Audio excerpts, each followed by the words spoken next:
For many, Mars is just a reddish spot that hangs silently in the firmament, like a forgotten ember in a cosmic fireplace.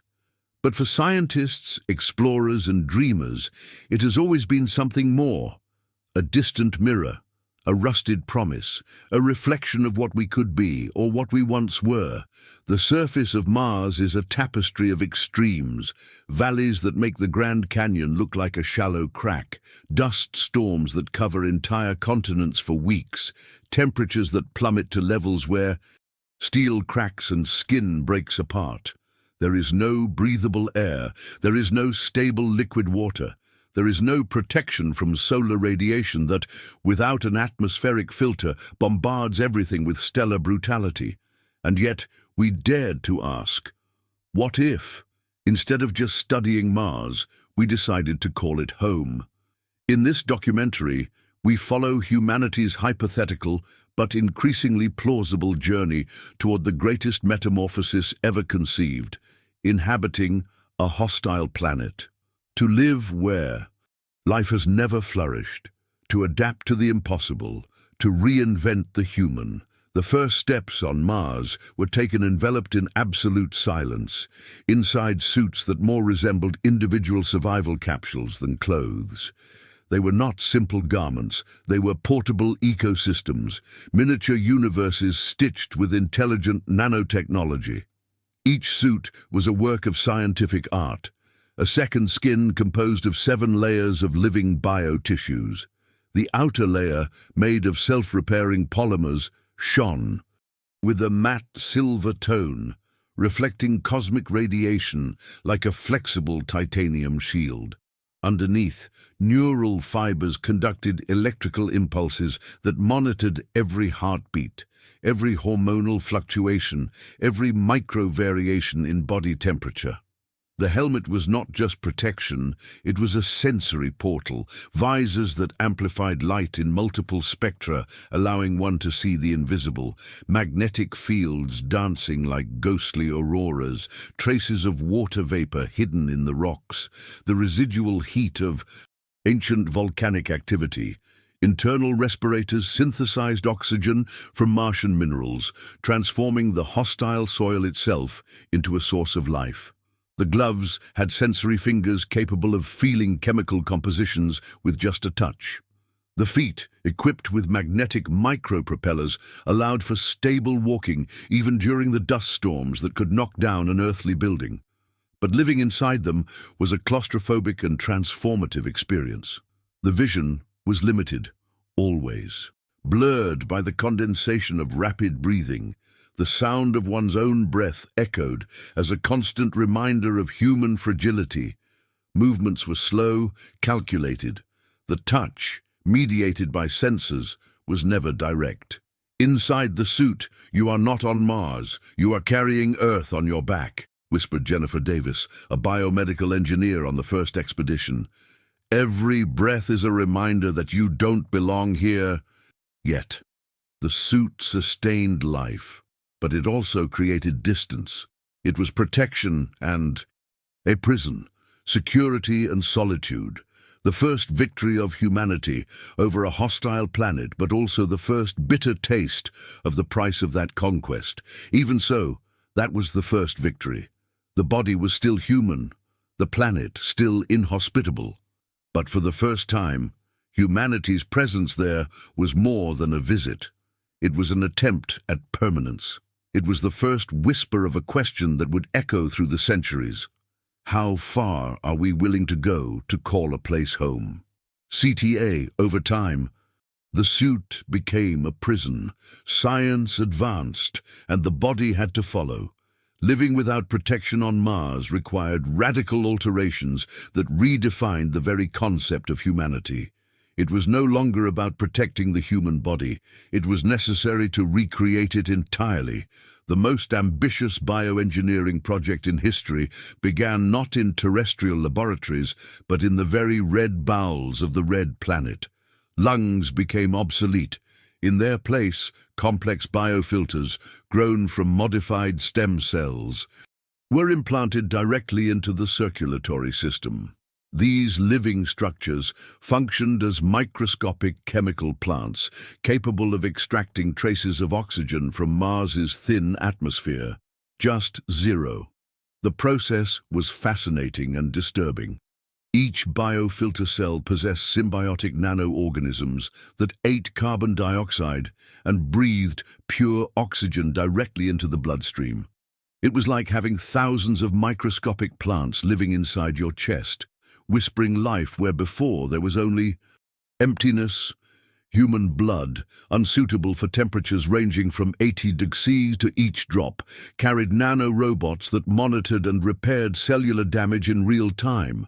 The heart, now reinforced with biological graphene fibers, pumped this precious fluid through arteries that glowed faintly in the dark, creating luminous patterns under the skin that functioned as a visible circulatory system.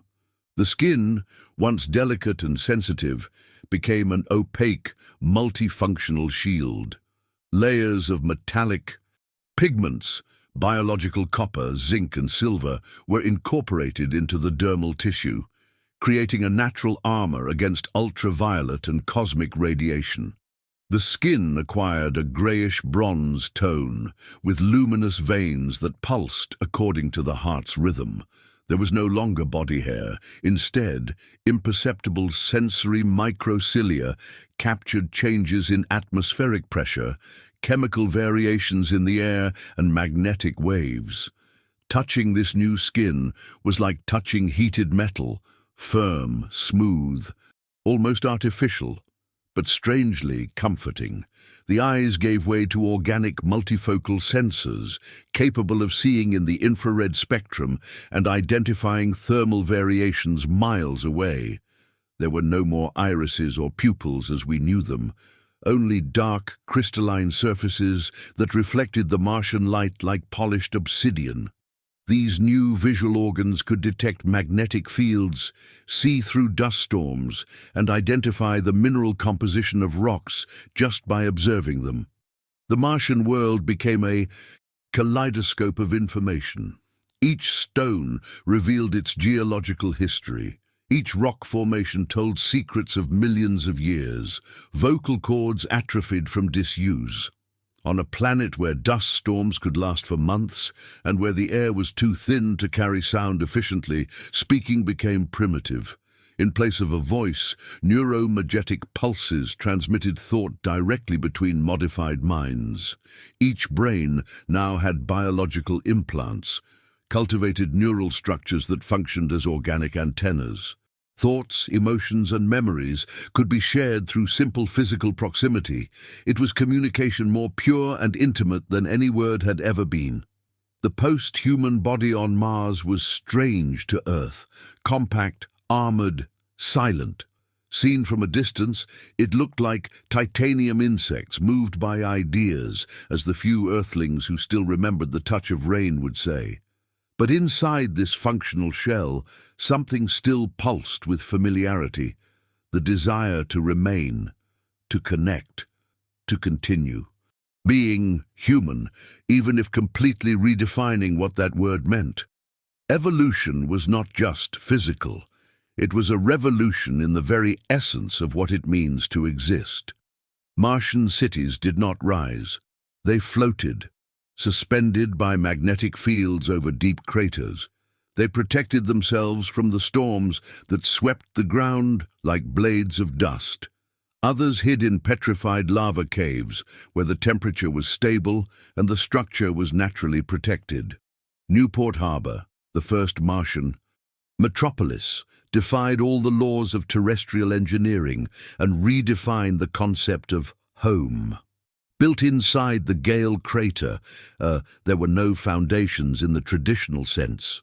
The entire city floated. The habitats were transparent bubbles, interconnected by pressurized tubes that snaked through the structure like pulsing crystal veins. Each residential module looked like a giant dewdrop suspended in the cosmos, its walls made of bioreactive glass, a living material that became opaque during dust storms and transparent in the rare moments of atmospheric calm, allowing for panoramic views of the Martian landscape. Dr. Kenji Nakamura, chief architect of the second expansion, described the experience. Living in Newport Harbor is like inhabiting a soap bubble that never bursts. You are always conscious of the fragility, a constant sense of being suspended between life and the void. But there is also an extraordinary freedom. There is no definitive up or down. You can wake up looking at the sky and sleep looking at the center of the planet. The absolute center of the city was occupied by a structure that defied categorization. An artificial tree, 800 meters tall, made entirely of living metal, self-aware alloys that grew, self-repaired, and produced oxygen through chemical photosynthesis. This mother tree was not just a technological marvel, it was the existential symbol of the colonization.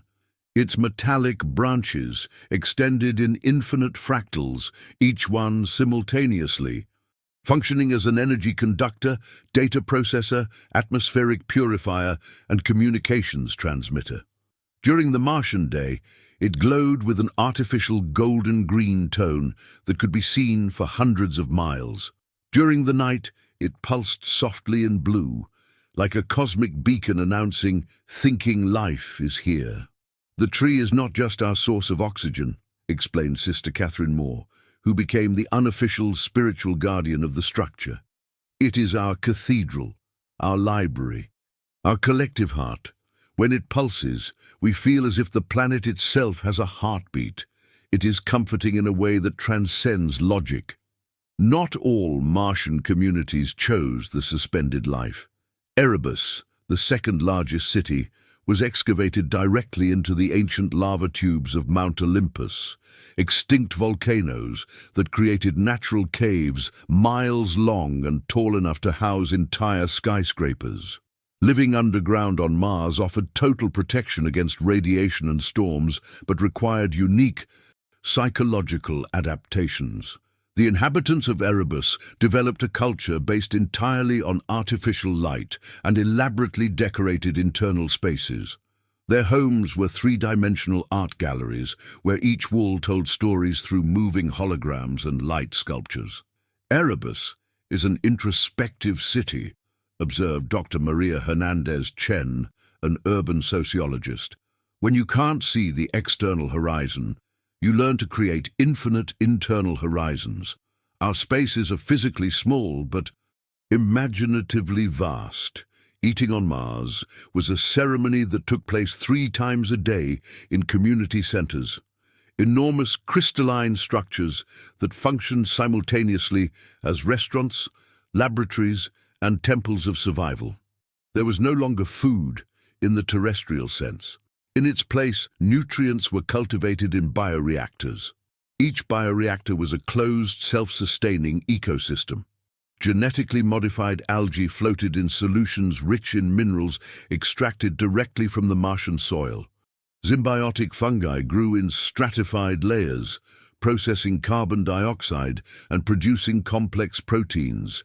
Photosynthetic bacteria converted artificial ultraviolet light into usable carbohydrates. The visual process was mesmerizing. During the day, the bioreactors glowed in shades of blue-green, purple and gold, creating a spectacle of light that transformed meals into artistic performances. During the Martian night, they pulsed softly, providing ambient lighting for the entire city. The final. Nutrients were processed into gels of varied colors, metallic blue for proteins, translucent gold for carbohydrates, crystalline red for essential vitamins and minerals. Each person received a personalized combination based on their specific metabolic needs, calculated by continuous biological monitoring systems. Consumption took place through delicate tubes that connected directly to the colonists' digestive modifications, access ports implanted in the stomach that allowed for direct nutrition. Without the need for traditional chewing or swallowing. The taste had disappeared, replaced by pure functionality, but there was beauty and deep meaning in the ritual. The gels were prepared in collective ceremonies where each person contributed mineral elements collected during their daily explorations. Michael Chen, the chief mineralogist of Newport Harbor, explained, "Each meal is literally made from the planet. When we consume these nutrients, we are eating Mars. We become Martians not just by adaptation, but by literal incorporation. It was a form of communion more profound than any terrestrial ritual. Each colonist knew exactly where each nutrient came from, who had collected it, how it had been processed. There was no waste because there was no abundance. Every calorie was precious, every protein was celebrated. On Earth, you eat without thinking," observed Dr. Lin Wei, a nutritional philosopher. "Here, every meal is a conscious miracle. We know we are consuming elements that traveled through space for billions of years, that were forged in the heart of distant stars, that survived the birth and death of entire solar systems. How can we not turn that into a sacred ritual?" Locomotion on Mars was an art form in itself. The reduced gravity, just each person could jump up to Sarah Rodriguez, a former terrestrial ballerina who became a Martian movement instructor, described the experience. "On Earth, dance fought against gravity. Here, we dance with gravity. Every movement is a conversation with the laws of physics. You don't walk from one place to another, you fly with intention." For long distances, Martians used artificial wind tunnels, pressurized air currents that passed through the cities like invisible rivers. The system worked through a network of magnetic fans that created low-pressure corridors, allowing people to be silently carried through the urban structures. Entering a wind tunnel was like being embraced by a gentle but powerful current. You simply positioned yourself at the entrance, activated the directional sensors in your exoskeleton, and were carried softly to your destination, like leaves in the autumn of a world that never had trees. "It's meditative transport," explained Dr. Ahmed Hassan. "You don't control the speed or the route, you just surrender to the flow. This has taught us a completely new form of patience. On Earth, transport was about control and speed. Here, it's about harmony and timing." For external exploration, Martians developed vehicles that were simultaneously machines and living organisms. Crawlers, six-legged mechanical creatures that automatically adapted to the terrain, could traverse fields of volcanic rock, dust-covered valleys and deep craters with equal ease. Each crawler was unique, modified by its pilot through years of technological symbiosis. Some developed distinctive personalities, preferences for specific types of terrain, even something that resembled mechanical humor. My crawler, Hermes, his Martian communication completely transcended the limitations of verbal language. On a planet where dust storms could last for months and where the air was too thin to carry sound efficiently, speaking became not only primitive, but practically useless. In place of a voice, the colonists developed a complex language based on three integrated systems: direct neural pulses, luminous patterns on bioluminescent skin, and magnetic gesticulation, movements that created detectable electromagnetic fields over long distances. Each person had their light signature, a unique pattern of colors and pulses that functioned as a visual identity, emotional fingerprint, and instantaneous mood. Love was expressed through golden waves that danced on the skin like a personal aurora borealis. Sadness manifested in deep blues that spread like watercolor on wet paper. Scientific excitement shone in electric greens that jumped between the fingers like tiny lightning bolts. Children born on Mars developed a fluency in this visual language that left terrestrial adults in a state of admiring perplexity. They could converse in colors even hundreds of meters away, transforming the entire city into a silent symphony of luminous communication. Dr. Yuki Tanaka, a specialist in Martian child development, observed, An 8-year-old Martian child can express complex emotional concepts through light patterns that take 10 minutes to translate into terrestrial words. They have developed an emotional grammar that simply does not exist in verbal languages. Sarah Hernandez Chen, a direct neural communication, created forms of intimacy that transcended any terrestrial experience. Martian couples could share not only thoughts, but complete sensory experiences. Memories, emotions, and even dreams could be transmitted directly from one mind to another. "When my partner shows me a memory of an earthly childhood," explained James Wright, "I don't just see what he saw, I feel what he felt. The smell of rain, the texture of grass, the temperature of the wind. For a few seconds, I become a person who never existed, someone who lived a terrestrial childhood but has a modified Martian body." The absence of a blue sky was a constant presence in Martian psychology. The eternally reddish horizon, the smaller and more distant sun, the two strange moons that danced in alien patterns, all contributed to a mental state that psychologists called chronic cosmic melancholy. Sister Catherine Moore developed specific therapeutic techniques for this condition. It's not depression in the clinical sense. It is an existential sadness for being in a place where our species should never have evolved. Our brains were programmed for millions of years to respond to certain visual stimuli: blue sky, golden sun, a round moon. Here we receive constant sensory input that our nervous system interprets as something is wrong, even when we rationally know we are safe. To combat this melancholy, Martians developed elaborate rituals of emotional anchoring. The sunrise ritual took place when the Martian sun, only 4.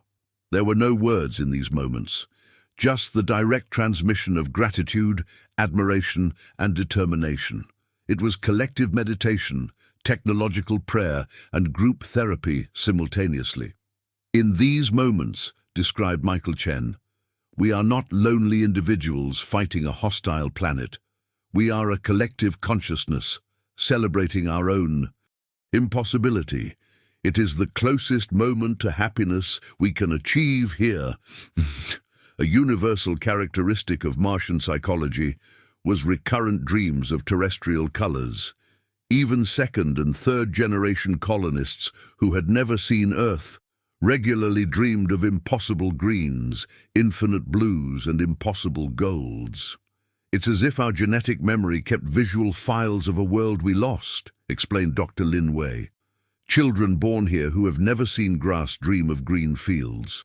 Young people who only know the Martian sky wake up crying because of dreams with blue oceans. It's hereditary longing." Daily work on Mars revolved around 3 fundamental pillars that defined not only the economy, but the very Martian identity: scientific exploration, maintenance of life systems, and cultural creation. Each colonist dedicated 6 daily hours to research: geology, biology, astronomy, engineering. There was no division between scientists and workers. Everyone was a researcher out of a need for survival. Discovering new mineral deposits, identifying possible water sources, or developing more efficient materials were not specialized occupations, but collective responsibilities. 4 hours were dedicated to community maintenance, repairs to floating structures, food production in bioreactors, material recycling, atmospheric monitoring. This work was rotational.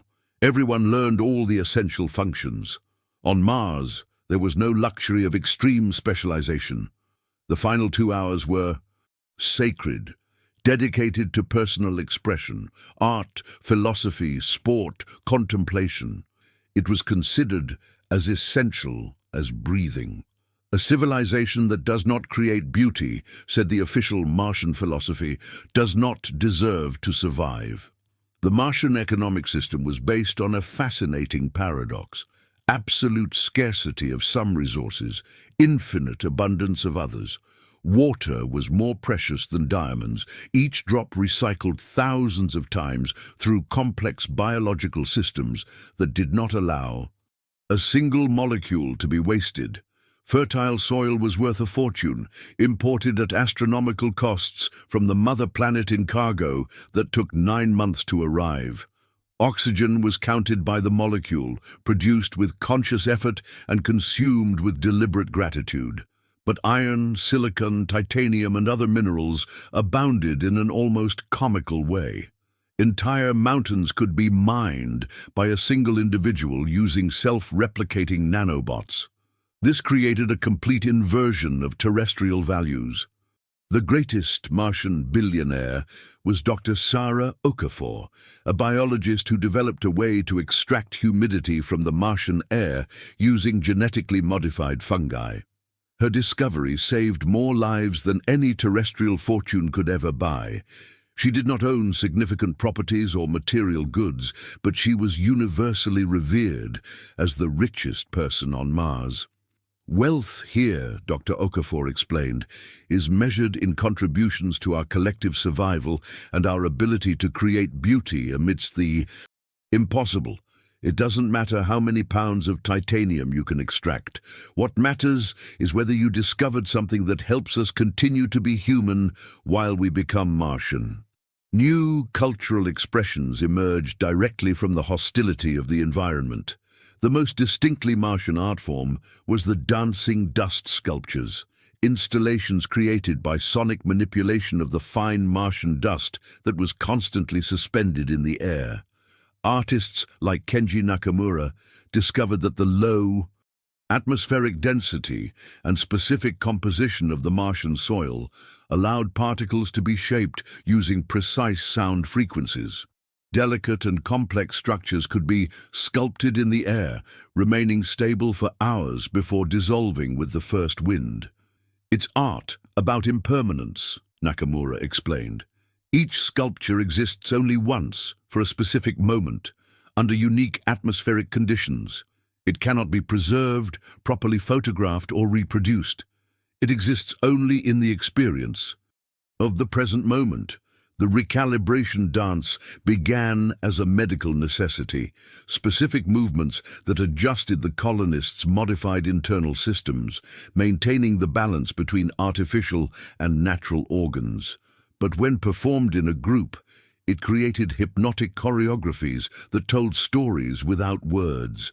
It was dance that was medicine, that was poetry, that was survival. Different movement sequences treated different imbalances. The equinox sequence rebalanced hormonal production. The tidal dance synchronized artificial circadian rhythms. The solar wind choreography protected against excessive radiation exposure.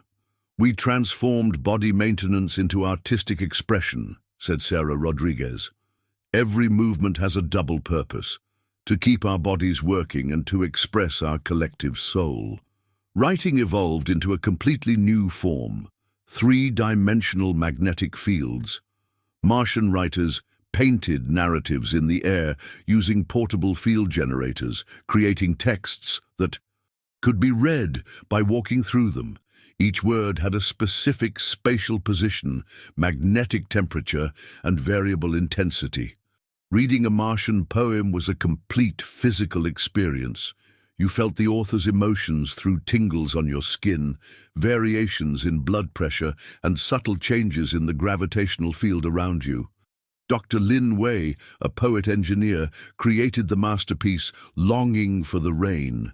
We don't write words, Lin Wei explained. We sculpt experiences. Every poem is a small world that you temporarily inhabit. There was unexpected beauty in this impossible daily life. There was art born of necessity.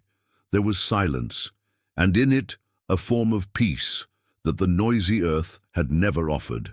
Dust storms that lasted for weeks created forced contemplative periods where the only possible activity was deep thought and inner creation. We celebrate the silence. It reminds us that we are still alive, despite everything, Michael Chen said. On Earth, you run from silence. Here we learn that it is the first step to listening to the universe whispering its secrets. CTA. But the cost of survival was high, terrible, necessary, and irreversible. In the first decades of Martian colonization, a question haunted every conversation, every silent reflection, every moment of contemplation under the two strange moons of the red planet. Were we still human? Not just biologically, that was obviously not the case, but essentially, spiritually, in the undefinable quality that made us, us. Dr. Sarah Chen, a second-generation neurologist-philosopher, summarized the dilemma with a sharp precision. We saved our species by turning it into something unrecognizable. It is the greatest victory and the greatest tragedy in human history, happening simultaneously. The answer was not in the scientific manuals. It was in the small daily losses, in the micro-griefs that accumulated like Martian dust in the corners of the soul. Each successful adaptation was also a silent funeral for a part of us that would never return. Without hunger as we knew it on Earth, that visceral sensation that connected our body to our most primitive humanity, the modified digestive system extracted energy directly from the environment, transforming solar radiation and chemical elements into metabolic fuel. It was pure efficiency, but also emotional sterility. Marina Volkov, a former Parisian chef who became a Martian nutritional engineer, described the transformation with poetic melancholy. I lost the ability to feel hunger, but along with it, I also lost the ability to feel satiety, not just to eat, existential satiety.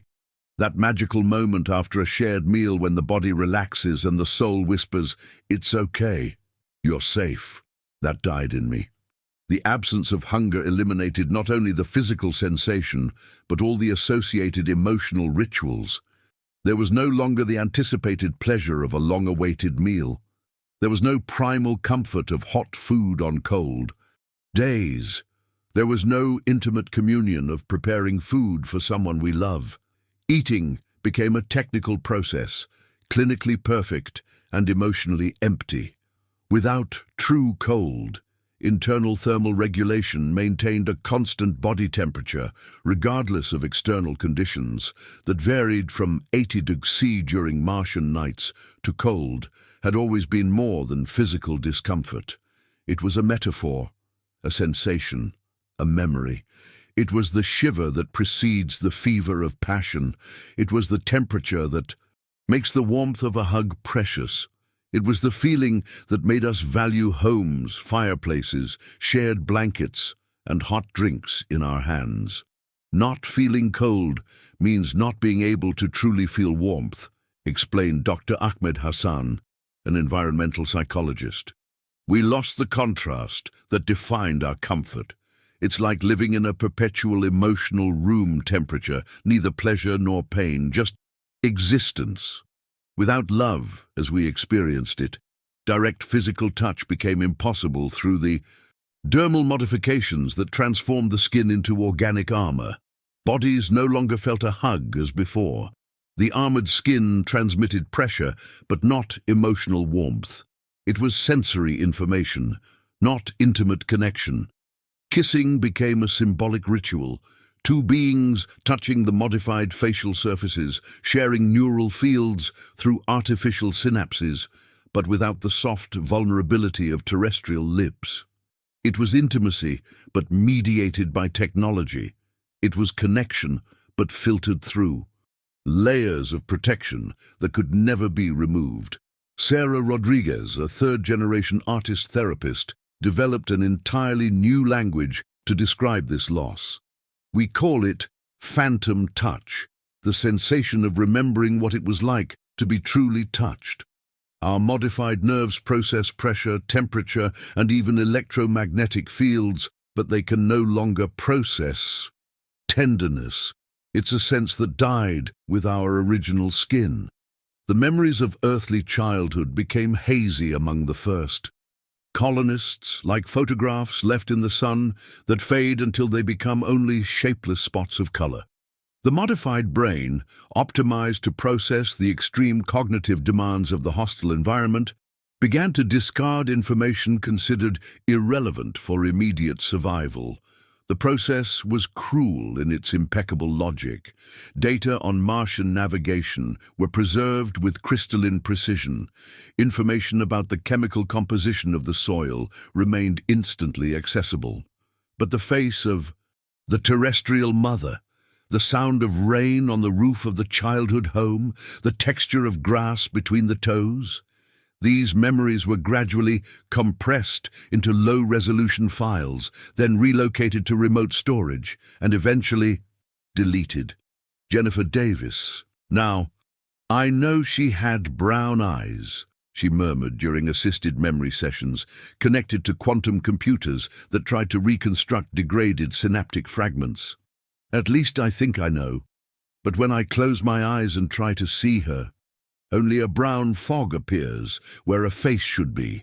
It's like trying to remember a dream you had decades ago. You know it was important, but you can no longer access why. Gustatory modifications eliminated not only the ability to taste terrestrial flavors, but also the memories associated with them. The vanilla ice cream of childhood was not just a memory. It was a neurological portal to sensations of safety, parental love, and endless summers. When the ability to process vanilla died, the entire emotional chain connected to it also died.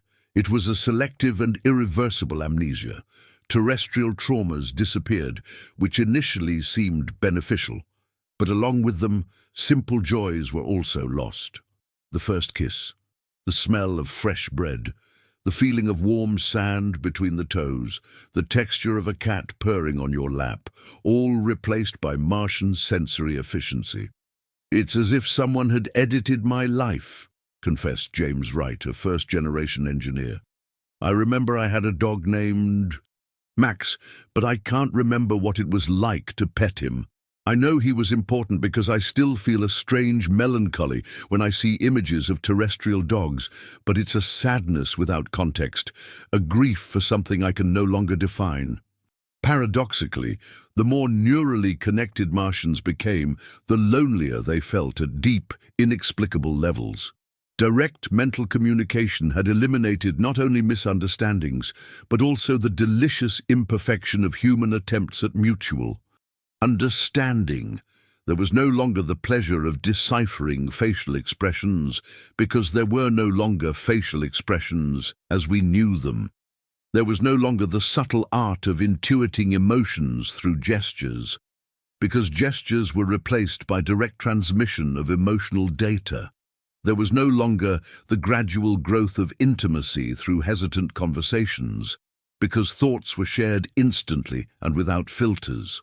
Dr. Yuki Tanaka, a second-generation neurologist-philosopher, developed the theory of the solitude of total transparency.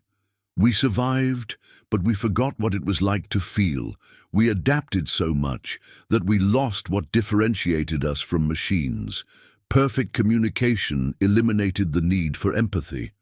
Why develop the ability to understand another when you can simply access their thoughts directly? Communication by light and neural pulses was perfect, but cold.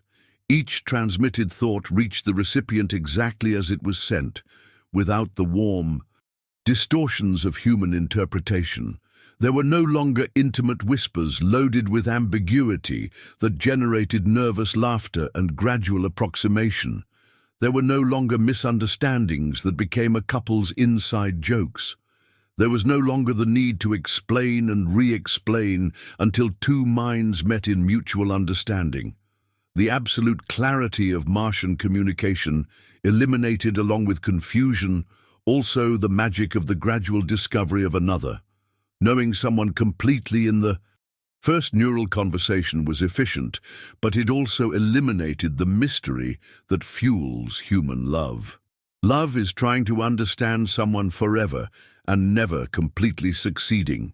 said Sister Catherine Moore, a former nun who became the colonists' spiritual advisor.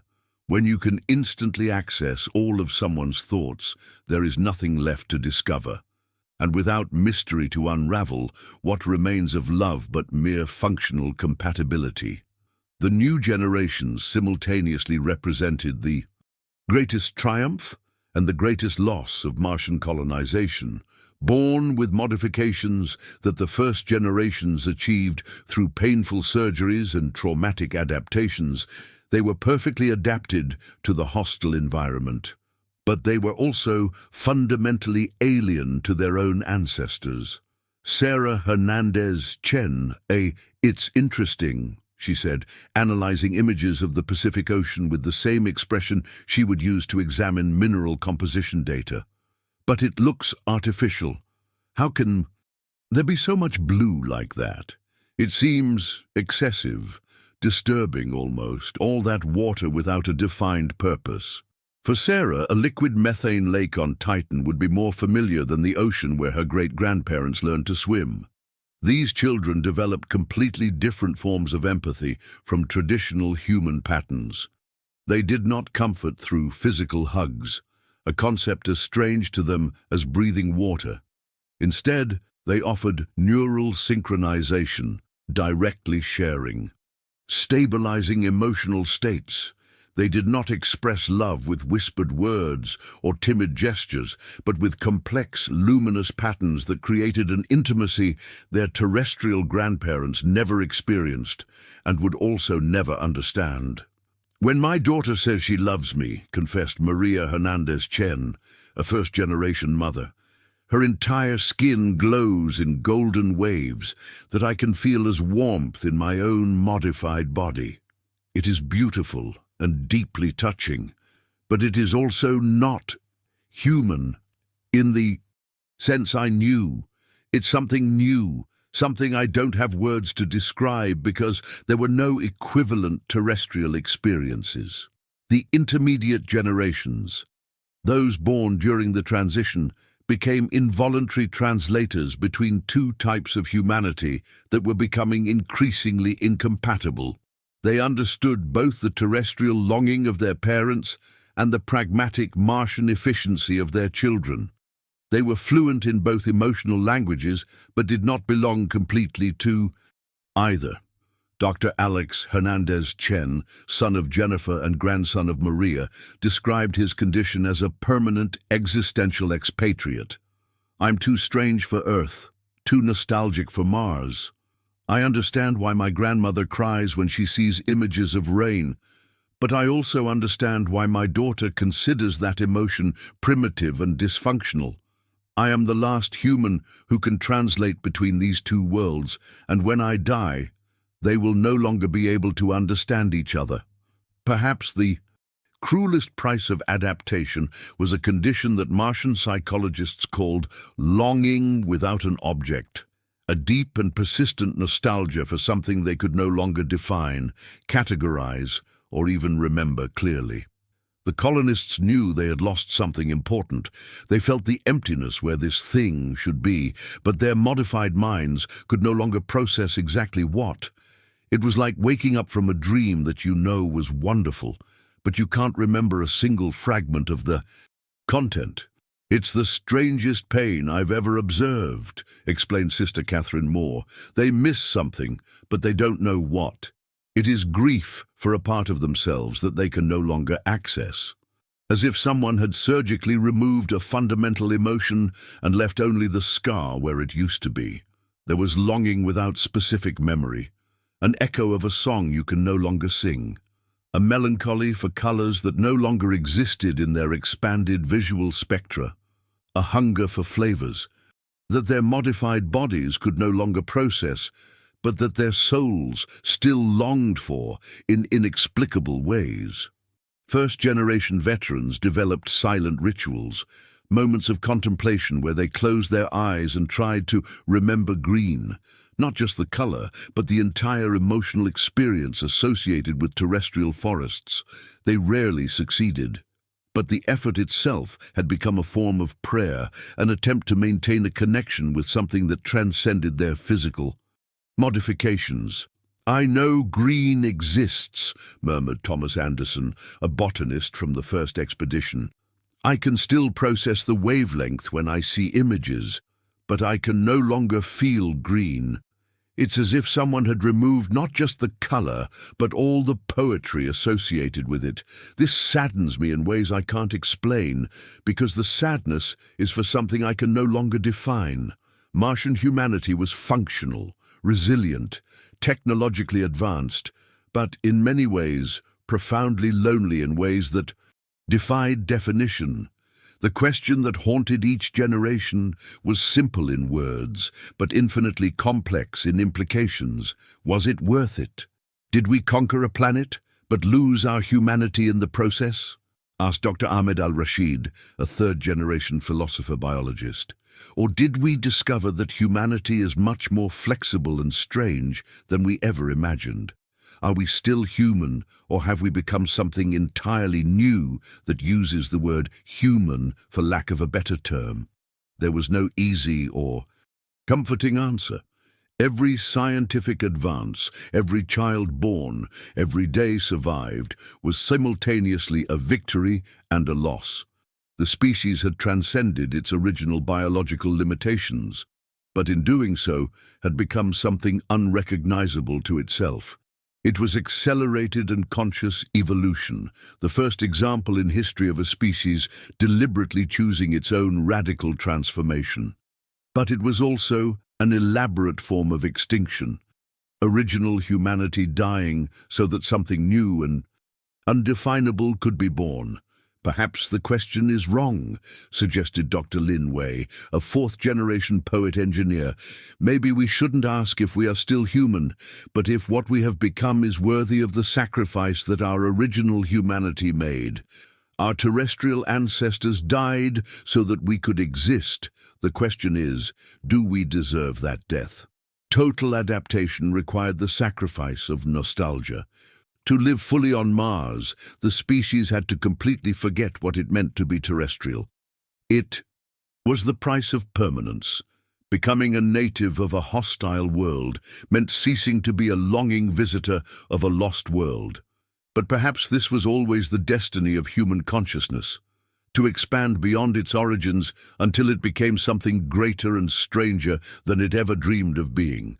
Perhaps true humanity was not in preserving old forms, but in maintaining the infinite capacity to transform in response to infinite challenges. Total adaptation required the sacrifice of nostalgia. To live fully on Mars, we need to completely forget what it meant to be terrestrial. But perhaps in the process, we discovered that human was never a fixed form. It was always a verb in continuous conjugation. We were not made to survive on Mars, but we were also not made to stay on Earth. When the first Martian colonists looked up at the night sky of their new home, they saw something that no human being had contemplated before. Earth, that pale blue sphere that had always been our entire universe, reduced to a timid, luminous point, lost among thousands of other stars. It was simultaneously humbling and liberating. Humbling because it revealed our true cosmic scale, liberating because it proved we were capable of transcending our planetary cradle. Mars has 5. Now expand your perspective. Mars is just a grain of sand on an infinite beach. Jupiter, with its "there are planets made entirely of diamond, with crystal rain and oceans of liquid carbon. Worlds where gravity is so intense that one terrestrial second lasts an eternity. Stars so massive that our mind cannot process their numbers. Suns that would make our own sun look like a flickering candle.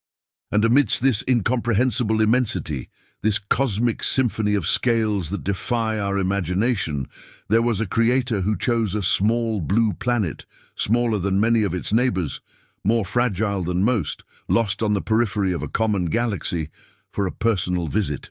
See how challenging Mars is for us, how it required the complete transformation of our biology, our psychology, our very definition of humanity.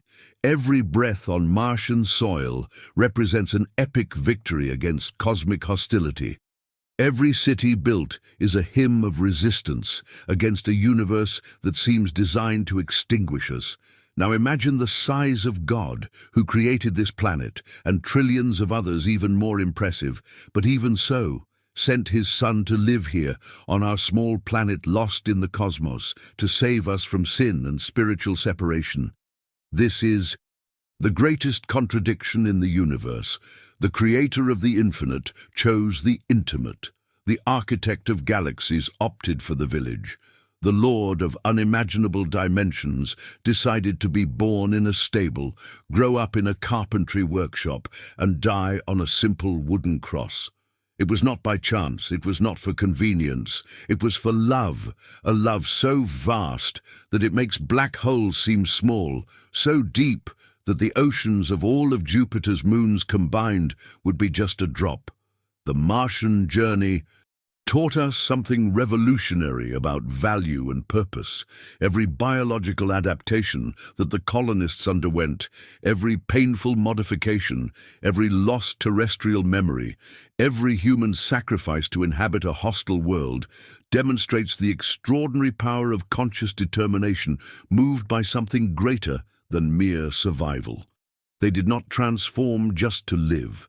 They transformed to continue being human in a place where humanity should not exist. Every new sensory capacity, every artificially cultivated organ, every modified neural system was an act of faith. Faith that it was worth preserving the human essence, even if it required completely redefining what it means to be human. If we are capable of transforming our own nature to live on Mars, if we can reinvent muscles, lungs, skin, blood, and even the way we love, imagine what the creator of the universe was capable of doing to make our spiritual redemption possible. The incarnation was the greatest bioengineering in history. God taking human form, not to protect himself from the hostile environment, but to voluntarily expose himself to it. Christ did not come with divine protective suits. He came vulnerable, breathing our sin-polluted air, feeling our pain without filters, dying our death without escape. This means that you who are watching now are worth much more than this gigantic planet that challenged our entire species. You are worth more than Mars, more than the rings of Saturn, more than the icy moons of Jupiter, more than the perpetual storms of Neptune. Your life has meaning that transcends physical dimensions. Your heart carries purposes that make the two Martian colonization is a living metaphor for the human condition. We are capable of adapting to the impossible when we have a goal that transcends our immediate survival. The first Martians did not leave Earth just to escape terrestrial problems. They left to expand the frontiers of the possible, to answer questions that had echoed for millennia. Who we are, where we are going, what we are capable of when we refuse to accept limitations as definitive.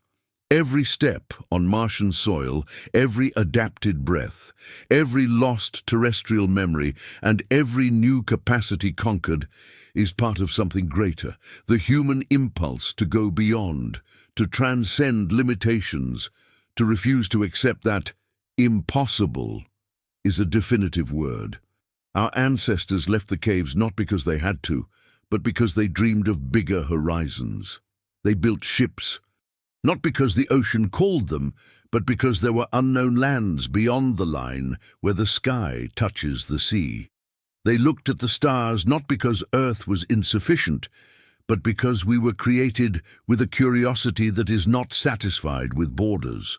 Mars represents the next chapter of this epic story, but it is not the last.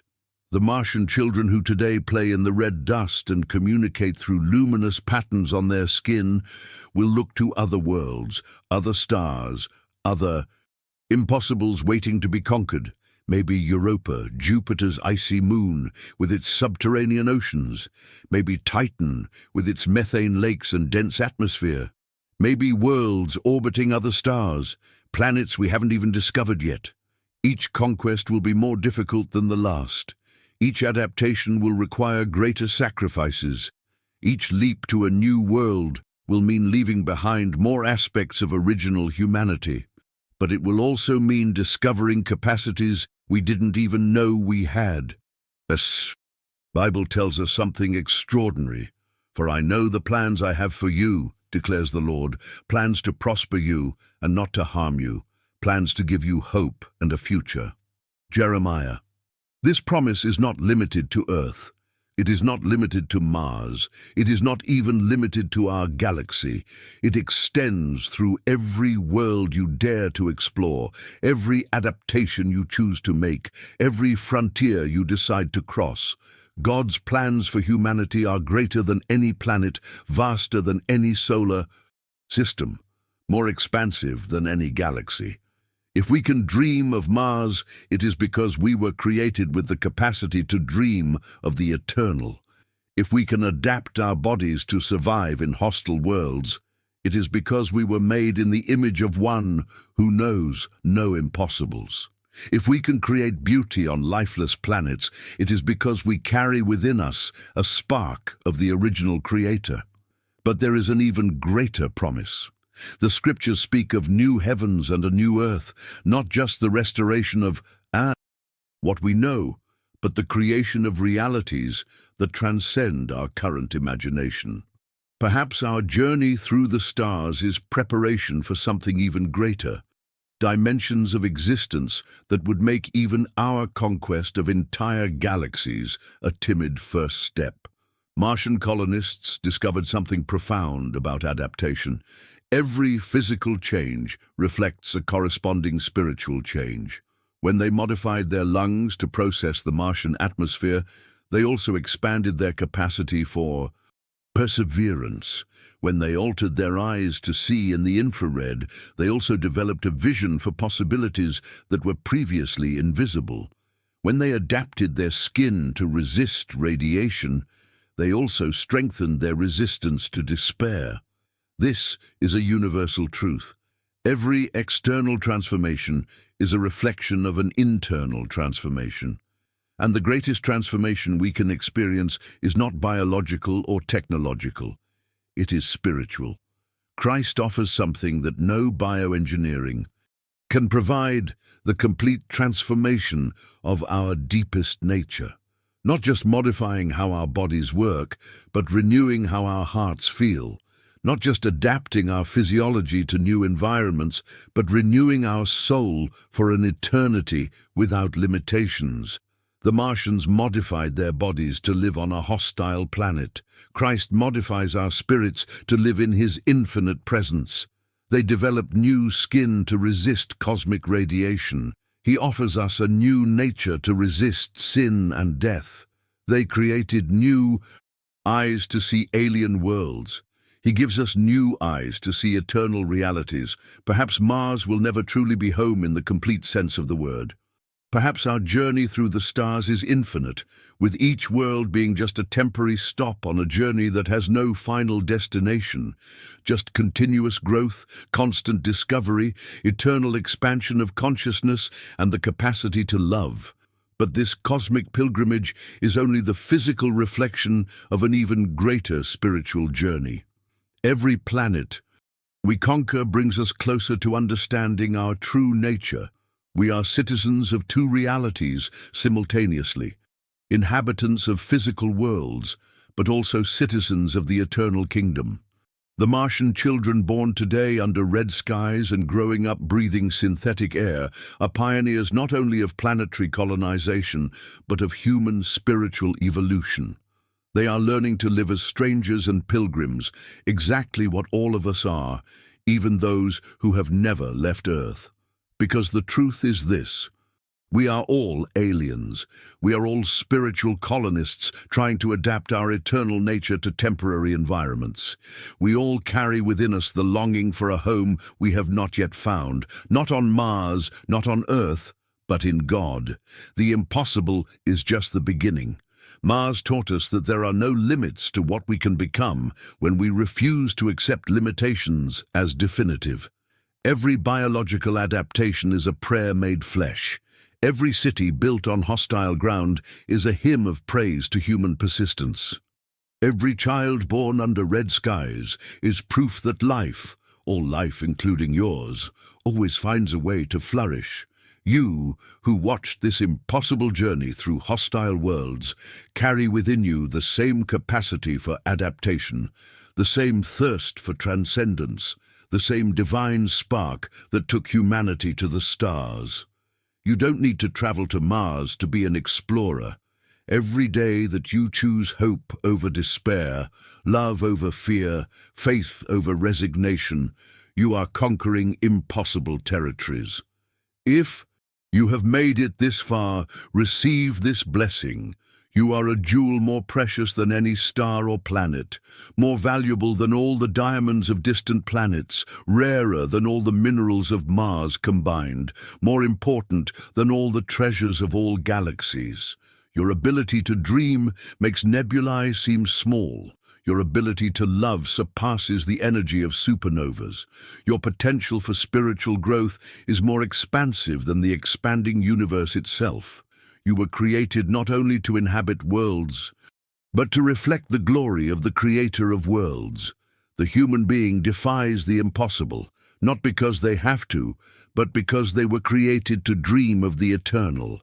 And the eternal is closer than Mars, more accessible than any planet, more real than any physical conquest. It is in the decision to embrace the unconditional love of the one who created every atom of the cosmos thinking of you. Your impossible dreams are not accidents. They are echoes of eternity planted in your heart. Your transcendent ambitions are not illusions. They are reflections of your true nature as a child of God. Your refusal to accept limitations is not stubbornness. It is the manifestation of the divine image in you. Write Amen, your name, and your city in the comments. We'll be praying for you so that God may pour out immeasurable blessings on your life, that your own impossible dreams may find ways to come true, and that you may discover your worth in the eyes of God surpasses all the achievements of all civilizations in all possible worlds.